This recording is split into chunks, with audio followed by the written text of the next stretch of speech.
Ouais, mais c'est pas joli, joli. Ça finit toujours comme ça. Et on n'y peut rien.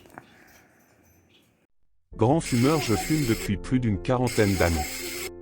Comme tous les fumeurs, effectivement, je vis avec les années que j'avais un tout petit peu moins de souffle, mais paradoxalement pas beaucoup, et petit à petit j'ai senti un essoufflement qui était improbable. Pourquoi être essoufflé à 3 heures de l'après-midi alors que je travaillais tranquillement? Il faisait 25 degrés et un climat assez humide si vous voulez, et ça s'est répété de plus en plus et j'ai eu des problèmes au lever le matin. J'avais un essoufflement. Chaque geste de la vie quotidienne devait être envisagé véritablement vu sous l'angle du minima et je devais être pensé avant sa mise en œuvre si vous voulez.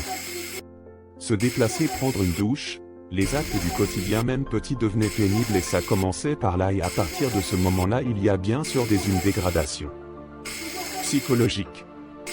Et là on m'a diagnostiqué effectivement une BCPO et ma maladie allait s'aggravant. Je n'ai pas cessé de fumer et à ce moment-là j'ai eu quelques problèmes cardiovasculaires assez graves. Mais depuis 2020 ça s'est aggravé. Aujourd'hui en 2024 je vis l'enfer, je ne peux rien faire, enfin ne peux plus rien faire, le moindre geste devient très pénible. Oxygène à longueur de journée, j'hésite à me déplacer et à bouger. Je reste couché ou assis.